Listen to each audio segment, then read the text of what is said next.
Alright, Davao City, Coastal Road, Junction to Rojas Segment or Segment B. Latest update ho tayo dito, no? Bali, ito ho yung isa sa mga inaabangan natin dati na mag-opening, no? Sa construction pa lang, groundbreaking pa lang, andito na tayo, hindi pala, construction pa lang. Sa construction na pala. So, doon na tayo nag-aabang, no? Talagang pinagmamasa natin to dito, vlog, di ba? So, grabe. Sobrang layo na ng ano, ang laki na ng pinagbago, laki na ng ano, no? Talagang pinagkaiba dati kasi ano natin, mga empleyado, merong mga bunkhouse, staff house, mga construction worker coming from different regions sa Mindanao. Tapos yun, may mga bulldozer, mga heavy equipments, may mga box culvert, round culvert na andito hanggang sa binuksan siya sa mga tao, pwedeng mamasyal, pwedeng may mga natitinda pa nga ng mga popcorn, mga kakanin, no? Street foods nung time na yun, hindi pa siya nabuksan. So December 15 nag-declared si Bongbong Marcos na pwede nang daanan or buksan na ang Segment B or Junction 2 dito sa Davao City Coastal Road para magamit na kahit hindi pa tapos, di ba?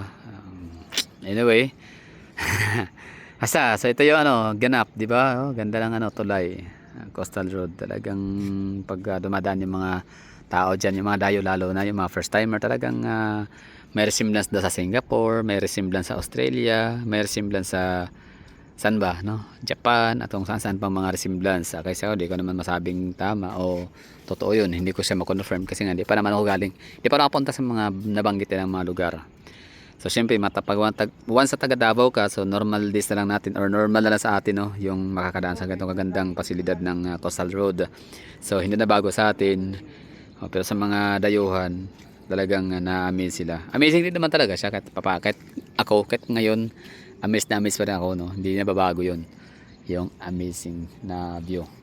Anyway, so ano nga, bali latest update, no? So lagi na itong ano, inaabangan since 2025, last year 2024, dito na tayo 2023 hanggang sa ito na 2027, 2026 rather. So kita na natin yung ano, talagang pinaghirapan ng taong bayan, taxpayers money. So this is where our taxes go, and ito yung isa sa saligasiya ng mga Duterte.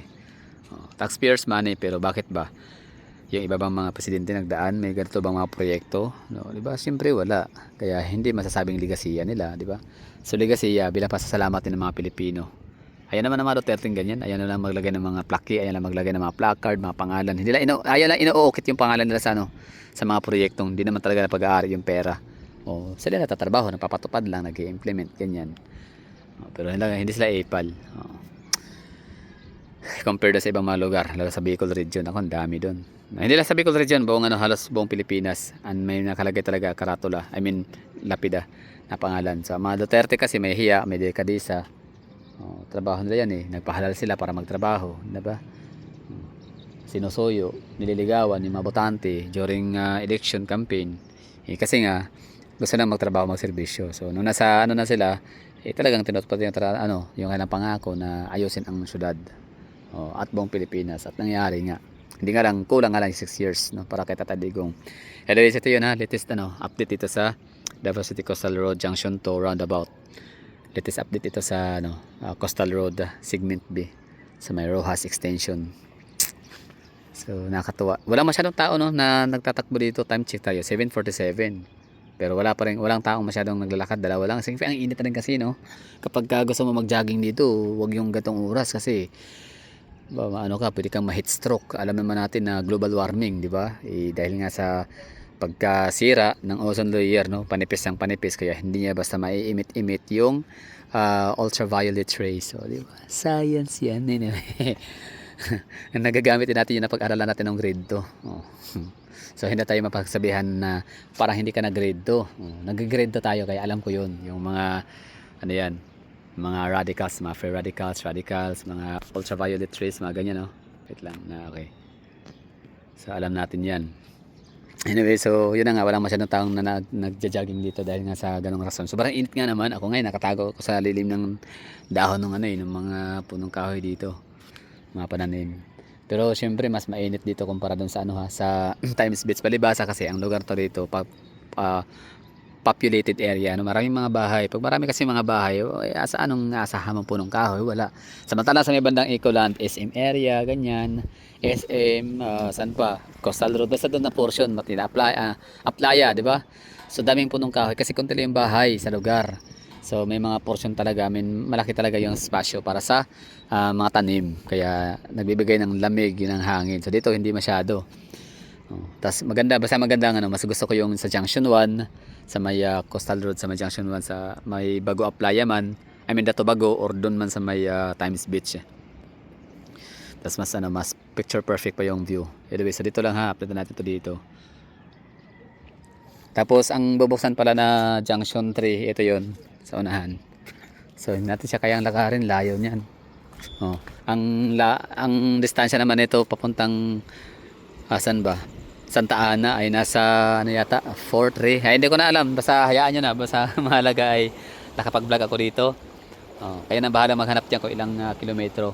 Basta ang kabuuan na lang ganito. So yung overall na distance na itatakbo ng Davao City Coastal Road mula sa may barangay Bago is siya 18 point something kilometer, 18.4 kilometer long. So ganun kahaba. So kung ang Sisilix ito tayo parang reference, no. So sa mga taga Cebu na hindi pa nakapunta ng Davao City, syempre ina-anticipate nyo or parang iniisip nyo lang, ini-imagine nyo lang, no, ini-estimate kung gano'n nga ba legit kahaba, no, ang coastal road ng Davao City. So ito ay nasa 18 point something kilometer long. So paano yun? Times 2 mo yung Sisilix Bridge from Cordova papuntang SRP Cebu. So yun. Kasi pagkakalam ko, if I'm not mistaken, nasa 9 kilometer long ang Sisilix. So ibig sabihin times 2. Parang balikan. Ganyan kahaba. So from Cordova papunta ka ng SRP tapos balik ka agad. So yun yung distance, yung layo. So mula doon sa 7.5 kilometer, ito naman parang nasa 4 kilometer, basta magto-total siya ng mga 12 to 13 kilometer long to 14. Tapos daragdagan pa doon ng 2. Tapos Jerome pinakahuli. So yun nga, bali June na bukas, June 1, magkakaroon na ng opening. Hindi man bukas pero sometimes in June. No, so magkakaroon ng grand opening sa Coastal Road Junction 3. At ang problema diyan ngayon, saan daw dadaan? Saan yung magiging exit and entrance area? Gayong hindi pa naman daw talaga tapos yung sa may bandang Jerome papunta, no. So 'di ba ang segment 3 or junction 3, meron silang roundabout or parang exit area sa may Santa Ana, 'di ba? Yun. Junction 1 is Times Beach, junction 2 dito sa may Rojas extension. Junction 3 sa may Santa Ana Bridge, Santa Ana somewhere diyan. Magsaysay Park. Tapos yun nga, junction 4 sa may Jerome Castillo, Agdao. So that would be all. Thank you for watching. Sana ay nagustuhan ninyo. Ako nagustuhan ko talaga. Bahala na kayo dyan. Natutuwa ako at nakapamasyal dito ulit. So ayan, nice one. So maraming salamat sa aking sarili. At pinakita ko ito sa aking sarili na rin, no? So kayo din sana nagustuhan nyo to. Huwag na kayo mag thank you. Maliit na bagay. Duterte Legacy.